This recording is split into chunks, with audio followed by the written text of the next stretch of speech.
Rimuru Tempest, the demon slime himself. He is known as the Chaos Creator and the Destroyer of Worlds. But how strong is he really? Let's find out. To properly scale Rimuru, we first need to talk about his cosmology. To begin with, there are constructs in the cosmology known as worlds. Worlds are their own space-times which are larger than universes. It is stated that there are countless worlds. Each world has its own timeline, or time axis, which is what timelines are referred to as in Tensura.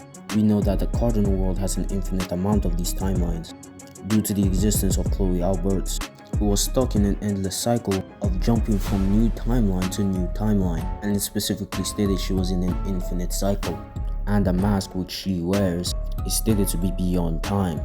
It basically exists throughout all of these timelines simultaneously, and is stated by Diablo, a primordial that existed before time and space, that the mask is infinite.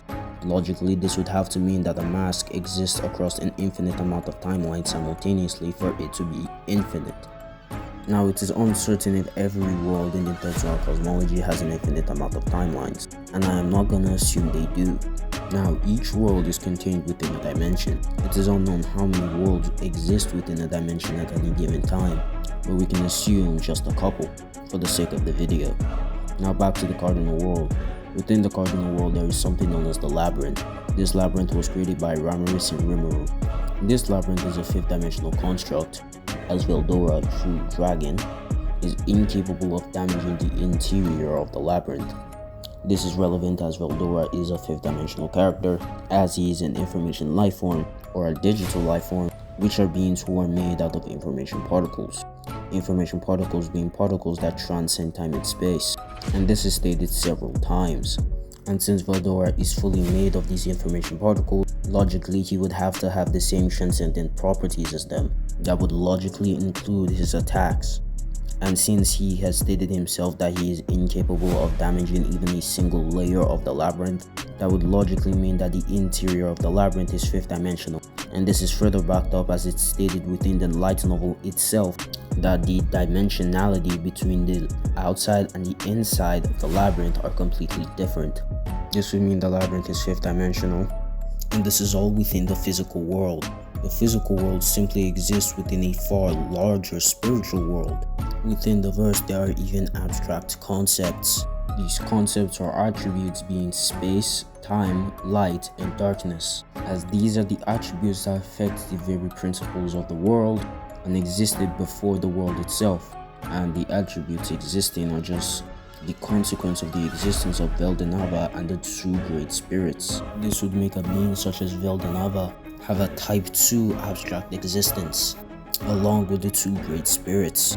And above all of this is the promised land. This world and everyone within it sees the entire cosmology we have talked about so far as nothing more than a dream, which they can seemingly change the narrative of anytime they want. Some would argue this is an afterlife, but it is directly stated if you're able to ascend past the cycle of reincarnation, whether your soul is intact or not, you will arrive at the promised land, or ascend to the promised land. This would give the promised land a reality fiction transcendence to the base cosmology we just talked about. This would make the promised land universal, as it transcends the abstract forms of space and time. If you need more clarification or information, a link to my Discord server will be down in the description.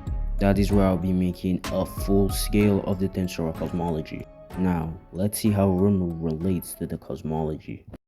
First of all, Rimuru would already scale to low multiversal, as it stated he's capable of destroying and creating tens of thousands of worlds.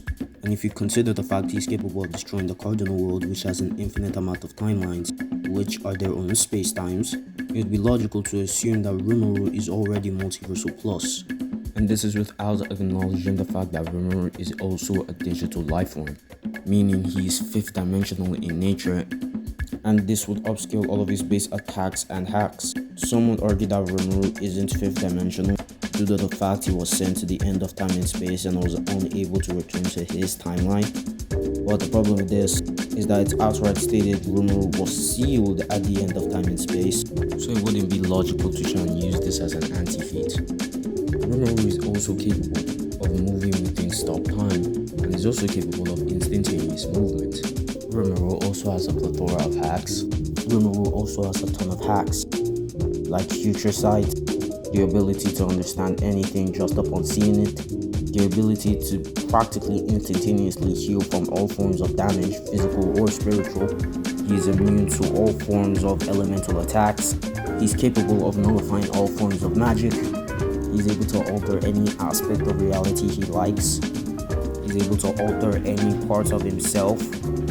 He's also capable of creating new skills out of nowhere. And all I have mentioned so far doesn't even make up 1% of his power set. All in all, you can scale Rimuru to 5th dimensional with immeasurable speed. I know a lot of you must be wondering why I'm scaling him to 5th dimensional when his verse is outer versal. Well, it's mainly because Rimuru doesn't scale to the one outer versal construct within the cosmology. The Promised Land is a world we know very little about, and it's unknown whether Rimuru is even aware or capable of affecting this realm in any way, especially with the fact that this realm literally sees Rimuru as a dream character. But there are some convincing arguments that can scale him to the Promised Land, but for me personally, it's not anything concrete. But if you did want to use any of those arguments, you could logically say that Rimuru scales anywhere from 5th dimensional to outer versal with immeasurable speed. Yeah, this was a long ass video. I've made like 3 versions of this video alone, which are never gonna see the light of day, might I add. Just because I wanted this video to be like perfect. I wanted to get all my info straight. CapCut literally kept crashing over and over and over again. And basically what I'm trying to say is that the production process on this video was very unpleasant. So much so that I literally took a break just to go play Elden Ring. Which didn't really help, but hey, I at least took a break.